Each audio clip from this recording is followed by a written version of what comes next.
என் அப்பாவுக்கு எல்லாமே பெர்ஃபெக்ட்டா இருக்கணும்.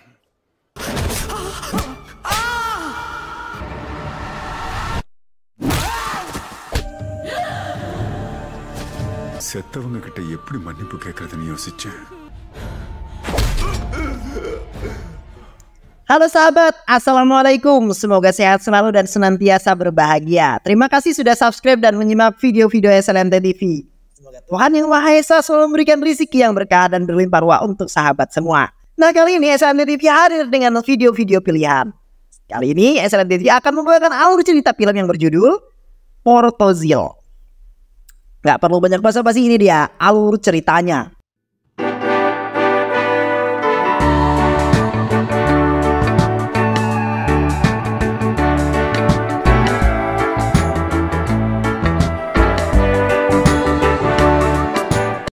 Logan Nathan adalah perwira polisi terbaik, polisi senior yang ditugaskan untuk memecahkan kasus yang terjadi di Trichy. Ia harus membimbing Prakas, seorang polisi junior yang sangat cerdas namun penakut. Vena, seorang asisten teknis kepolisian lulusan luar negeri. Mereka semua bagian dari kepolisian Cina yang ditugaskan mengusut kasus pembunuhan ganda di Trichy.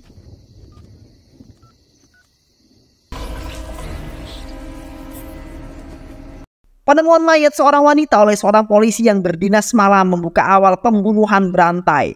Dalam keadaan hujan deras, Ram Kumar mendatangi TKP. Ia terkejut ketika mendengar jika kondisi gadis yang ditemukan saat ini sama dengan kondisi gadis TKW yang ditemukan 3 hari yang lalu. Pagi hari di rumah Prakas, saat ia membuka pintu kamar, ia dikejutkan oleh keluarganya yang sudah berkumpul di ruang tamu dan menyambutnya. Yang pertama kali akan pergi kerja, ia meminta restu pada neneknya. Jika ia sekarang sudah menjadi seorang polisi, neneknya mengatakan, "Mana kumismu?" Sebagai bahan candaan karena polisi-polisi di India identik dengan kumis yang tebal. Prakas memiliki keponakan yang selalu meremehkannya karena rasa takutnya jika malam hari.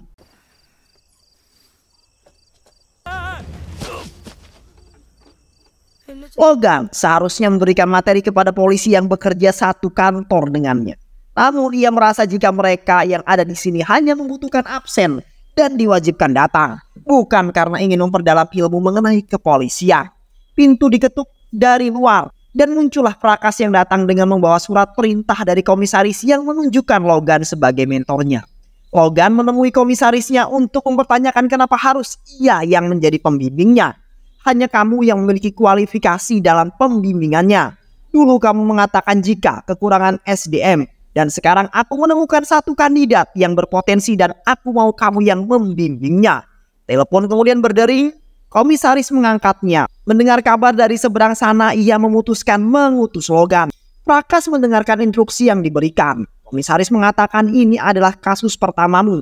Pelajari baik-baik apa yang ada di sana. Bagaimana cara Logan bekerja. Bagaimana cara Logan berpikir dan gayanya. Bandara, Logan, Prakas, dan Vena orang yang dari divisi teknis yang diutus oleh komisaris. Sampai di kantor polisi Trichy, mereka harus menunggu karena Ram Kumar sedang ikut rapat membahas kasus pembunuhan yang terjadi. Logan menanyakan pada Ram Kumar mengenai hal apa saja yang sudah polisi dapatkan. Ram Kumar mempresentasikan hasil penemuan kepolisian, namun apa yang dijelaskan oleh Kumar tidak membuat Logan puas.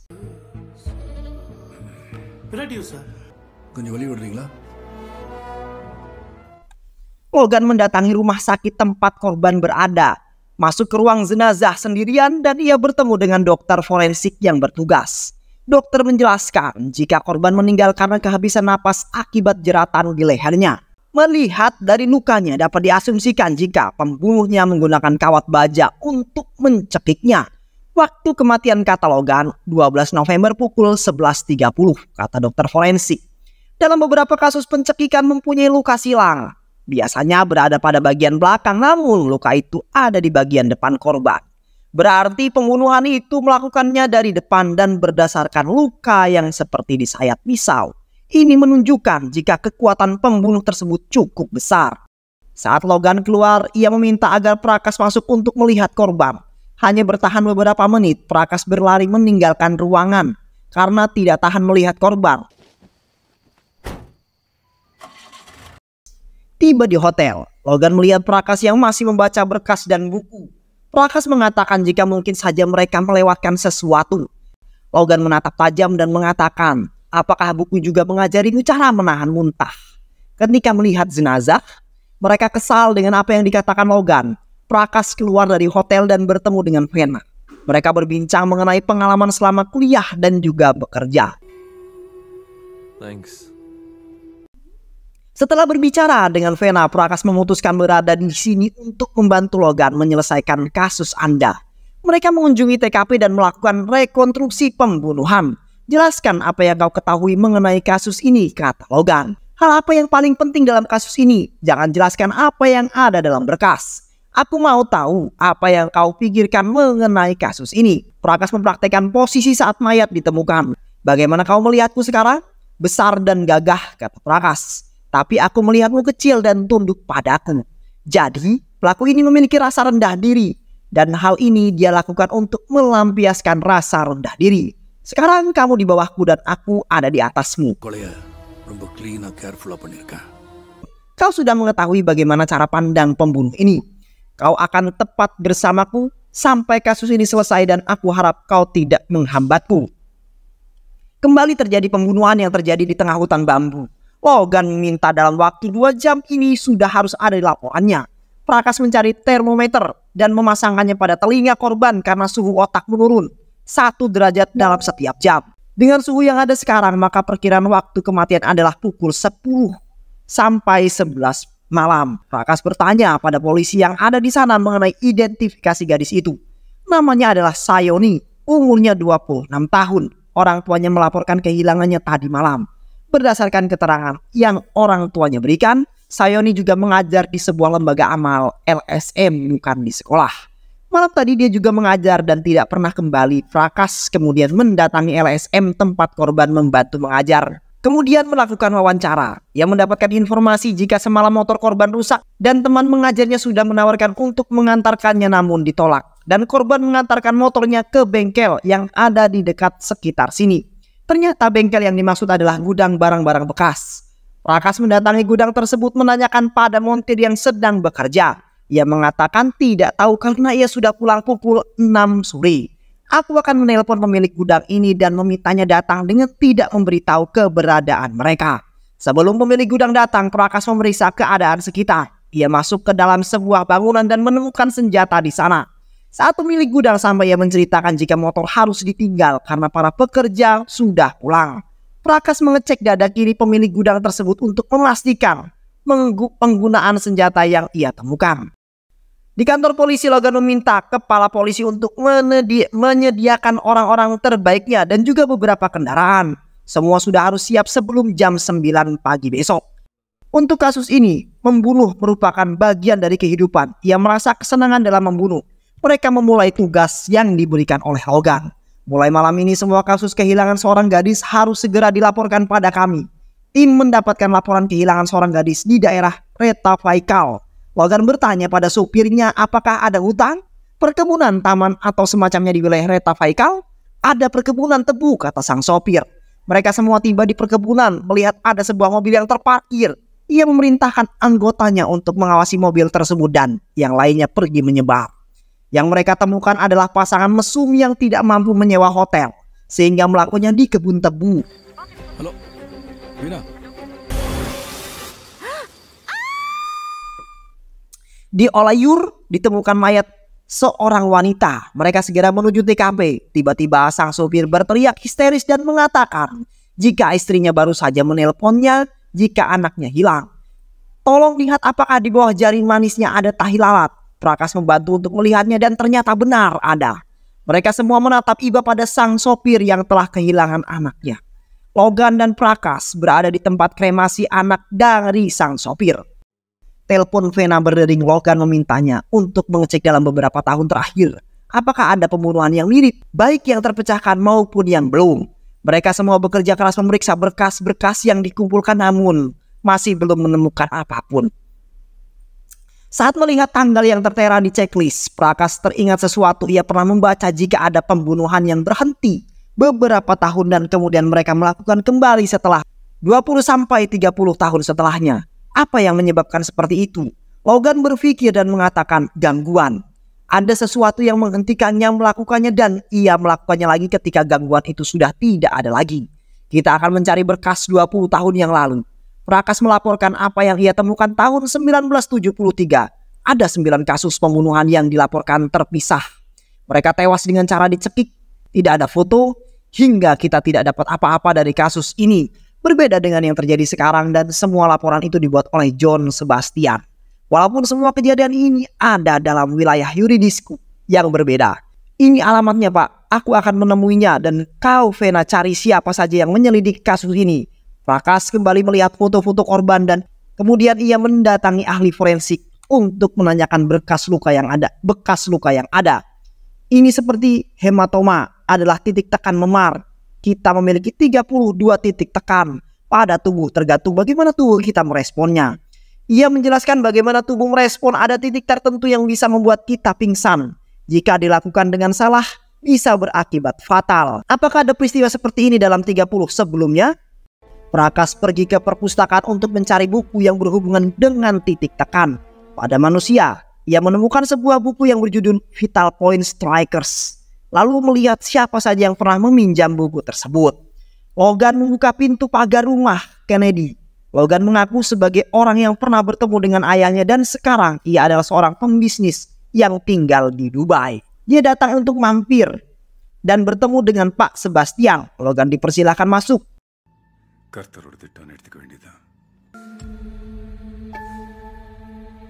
Logan melihat begitu banyak foto, kemudian Kennedy bercerita jika anaknya ada di Delhi dan istrinya sudah meninggal 3 bulan yang lalu. Kami menikah pada 1979. Saat itu Prakas menelpon dan mengatakan jika orang yang mereka cari adalah Kennedy. Iya, aku sudah berbicara dengannya. Kita punya tersangka. Jadilah Prakas menyamar sebagai penyewa rumah di sebelah rumah Kennedy. Barang-barang yang mulai dipindahkan. Kennedy bertemu dengan Prakas dan ia mengucapkan selamat datang. Kennedy pergi menggunakan mobilnya dan segala aktivitasnya diawasi oleh polisi yang bertugas. எந்த பக்கம் வரான்? யா நான் மட்டும்தான் இருக்கேன். Di tempat Prakas, kini saatnya ia menjalankan tugas untuk masuk ke dalam rumah Kennedy. Setelah mendapatkan izin dari Logan untuk bergerak, tidak menemukan apa-apa ketika akan pergi, Prakas melihat ada sebuah pintu yang terkunci. Namun sayang, ia tidak memiliki waktu lagi. Prakas bersembunyi di belakang pintu saat Kennedy sudah membuka pintu dan langsung berlari keluar melompati tembok pembatas rumahnya. Lagi-lagi terjadi peristiwa pembunuhan. Kali ini korbannya adalah seorang ibu rumah tangga. Anaknya menangis histeris. Polisi mengatakan jika pembunuhnya sudah tertangkap beberapa kilometer dari tempat kejadian. Mereka menemukan perhiasan korban. Prakas mengatakan ini tidak masuk akal karena pada pembunuhan selanjutnya tidak ada perhiasan yang hilang. Kasus ini ditutup, namun Logan dan Prakas masih belum percaya dengan tertangkapnya pembunuh itu. Ia masih mencurigai Kennedy, sehingga Logan akan menyelidiki sendiri kasus ini dan Prakas mengatakan akan membantunya karena menurutnya pembunuh itu masih belum tertangkap. Akhirnya yang ditunggu pergi juga. Mereka mengikuti kemana Kennedy pergi hingga tiba di sebuah supermarket. Prakas mengikuti masuk ke dalam supermarket dan berpura-pura menjadi pembeli. Kennedy menepuk punggungnya lalu ia mengajak Prakas untuk makan di rumahnya. Kennedy sudah menaruh curiga pada Prakas. Mereka pergi meninggalkan supermarket dengan menggunakan mobil Kennedy. Sampai di rumah Kennedy, Prakas diminta untuk menutup pintu dan menguncinya. Tentu ini menimbulkan kecurigaan, namun ia tetap melakukannya. Hingga saat Prakas izin masuk ke kamar mandi, Prakas memasuki sebuah ruangan yang di dalamnya terdapat banyak foto. Dan ada juga foto korban pembunuhannya yang ia letakkan di balik figura foto. Kennedy memergoki Prakas sedang berada di ruangan rahasianya. Ia memukul tengkuk Prakas hingga ia pingsan. Diikat dan mulutnya disumpal agar tidak berisik. Saat Kennedy membukakan pintu dan melihat Logan, Logan mendengarkan suara gedoran dari dalam. Ternyata Prakas sadar dan berusaha untuk keluar. Dengan terpaksa, Kennedy menunjukkan di mana ia menyekap Prakas. Prakas memberikan foto yang ia temukan dan menunjukkan tempat di mana ia menemukan foto itu. Saat dibuka ternyata terdapat 8 foto wanita dalam kondisi mengenaskan. Telepon berdering. Kennedy meminta untuk mengangkat telepon tersebut. Jika tidak diangkat, anaknya akan curiga. Kennedy berbicara dengan anaknya yang menggambarkan jika ia sudah sampai di asrama. Kennedy memberitahu jika ia sangat menyayangi anaknya. jauh berbeda dengan cara ayahnya menyayanginya. Kennedy teringat masa lalu, ia merasakan bagaimana kerasnya didikan sang ayah. Sehingga ia selalu mengalami ketakutan ketika melihat ayahnya di rumah. Ayahnya selalu meremehkannya. Semua harus sempurna untuk ayahnya. Hingga suatu hari ia ketahuan merokok oleh gurunya dan akan dilaporkan ke ayahnya. Karena begitu ketakutan, akhirnya untuk pertama kalinya ia melakukan pembunuhan dengan memukul kepala gurunya. Melihat ayahnya yang sibuk dengan kasus pembunuhan yang tidak terselesaikan, akhirnya Kennedy mempunyai kesimpulan untuk pertama kalinya ia mengalami tidur nyenyak karena ayahnya tidak ada di rumah. Akhirnya, agar ayahnya sibuk kembali dengan kasus yang tidak terpecahkan, maka aku membunuh lagi dengan target yang acak. Dan begitu terus selanjutnya. Aku mencekik dari belakang karena aku tidak mau menatapnya. Dari setiap pembunuh yang aku lakukan, aku mempelajari sesuatu, yaitu titik yang dapat melumpuhkan seseorang. Prakas terus berpikir dengan apa yang dikatakan Kennedy. Ia merasa ada sesuatu yang aneh dengan kejadian ini. Bukan dia pelakunya, Pak, kata Prakas. Siapa orang yang melakukan pembunuhan ini? Tanya Logan pada Kennedy. Kennedy mulai bercerita, saat aku pulang dari Delhi, aku merasakan ada yang aneh dengan rumahku. Ketika masuk ada seorang yang mencekikku dari belakang. Iya, aku tidak tahu siapa dia karena mataku ditutup. Namun ia mengatakan, apa kau ingat Nirmala? Ya, adalah pembantu kami. Dan kau menggendongnya ke kebun dan membunuhnya di sana. Aku sudah mengawasimu cukup lama. Ajari aku caranya. Dari apa yang ia lakukan, dia adalah bukan manusia tapi setan. Aku tidak mengenalnya. Tapi aku pernah melihat mobil terparkir dekat rumah warnanya abu-abu. Melihat kesempatan untuk melarikan diri, Kennedy mendorong Prakas dan masuk ke dalam dapur. Lalu menguncinya dan mengatakan jika anaknya tidak boleh tahu apa yang terjadi. Ia memilih mengakhiri hidupnya dengan cara membuat tabung gas bocor hingga meledak dan menewaskan dengan luka bakar di sekujur tubuhnya. Psikopat itu pulang ke rumah mendapat hinaan dari istrinya karena ia kecewa dengan kehidupan rumah tangganya. Melihat istrinya selingkuh bahkan di rumahnya sendiri membuat ia kemudian melampiaskan amarahnya dengan membunuh istri dan selingkuhannya. Ia melampiaskan rasa kecewa dan dendamnya terhadap istri dengan melakukan pembunuhan terhadap perempuan yang memiliki tusuk pipi sama dengan istrinya.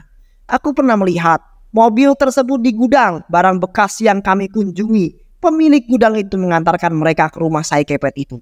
Mereka memeriksa seisi rumah dan menemukan foto korban yang terpaksa tersenyum.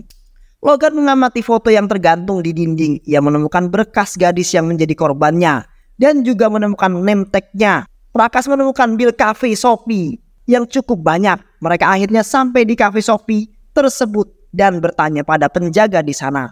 Sambil menunjukkan foto Saikepet itu, mereka melihat sebuah baleho yang terpasang dengan wajah seorang artis yang memiliki lesung pipi. Logan mencoba masuk ke kamar artis tersebut. Setelah bertanya pada resepsionis nomor kamarnya, artis tersebut menolak untuk dijadikan umpan. Dan saat ini Logan mulai menyadari ada sesuatu yang salah. Ia segera menelpon Prakas menanyakan apakah ia melihatnya karena Saikepet itu tidak datang ke hotel. Kita kehilangan sesuatu. Prakas yang menyadari sesuatu kemudian masuk ke dalam cafe Sophie dan melihat dari arahnya duduk adalah hotel yang digunakan Vena untuk menginap. Sementara itu, Saikepet sedang menjalankan aksinya. Ia memencet bel kamar Vena dan meminta diambilkan inhaler di dalam mobil karena ia mengalami sesak nafas. Vena berlari keluar menuju mobil Saikepet tersebut. Vena menerima telepon Prakas yang memberitahu jika Vena jangan keluar kamar atau membukakan pintu untuk siapapun, namun sudah terlambat. Mendengar suara alarm, mobil Prakas mencoba mendekat, namun Saikepet itu melajukan mobilnya dengan cepat dan Prakas tidak dapat mengejarnya. Ia kembali ke mobil dan mengatakan pada Logan jika Vena diculik. Terus melakukan pengejaran namun kehilangan jejak di persimpangan. Nasib baik masih mengikuti Vena. Burung-burung yang merasa istirahatnya terganggu berterbangan karena kedatangan Saikepet. Dan hal itu yang dijadikan petunjuk arah oleh Logan dan Prakas. Saikepet itu kemudian membawa Vena ke sebuah bangunan tua. Ia menginjak tulang kering Vena agar ia terbangun dari pingsannya. Hal yang sama dilakukan pada Vena, tangan, kaki, dan rambut diikat ke belakang hingga Vena mendongak. Logan dan Prakas mendekati bangunan tersebut namun Prakas kurang berhati-hati dan menginjak ranting. Hal ini dapat terdengar oleh Saikepet tersebut lalu ia meninggalkan Vena untuk bersembunyi.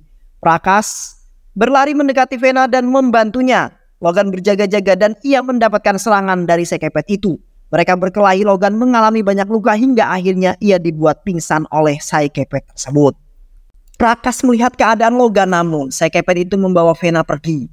Prakas pergi mencari Vena, ia menemukan pistol yang tergeletak di tanah. Dari arah belakang Prakas mendapat pukulan dan terjadilah perkelahian. Si kepet itu memegang pistol, menembak isi peluru dan Prakas yang mengetahui pistol itu kosong melemparnya dengan batu dan mengenai kepalanya. Si kepet itu melemparkan pistolnya karena mengira jika sudah habis. Prakas mengambil pistol itu dan memasang kembali pistolnya dengan cepat agar dapat digunakan kembali. Si kepet itu semakin mendekati Prakas yang semakin mundur. Satu tembakan mengenai mata kiri si kepet itu yang mengakibatkan ia meninggal di tempat. Mereka semua selamat. Logan dan Prakas membereskan barang mereka dan akan kembali ke Chennai. Rasa kecewa, dendam, kekerasan fisik dan non-fisik, sosialisasi yang tidak sempurna, subkebudayaan yang menyimpang, belajar kejahatan dari melihat, dan masih banyak lagi faktor yang bisa menyebabkan seseorang menyimpang dan melakukan tindak kriminal. Perlunya menciptakan lingkungan yang mendukung sangat diperlukan untuk membentuk karakter yang positif. Kasih sayang orang tua, orang-orang terdekat juga sangat dibutuhkan. Saling menguatkan dan mendukung juga merupakan pondasi agar kita tidak merasa sendirian dan ditinggalkan. Kennedy dan si kepet ini merupakan salah satu kasus pelampiasan rasa kecewa yang mereka rasakan, namun mereka malah menikmati apa yang mereka lakukan, yaitu membunuh tanpa perasaan. Dan film pun selesai. Terima kasih sudah menyimak video-video Islam TV. Semoga sahabat semua terhibur dan sampai bertemu lagi di video-video berikutnya. Wassalamualaikum warahmatullahi wabarakatuh.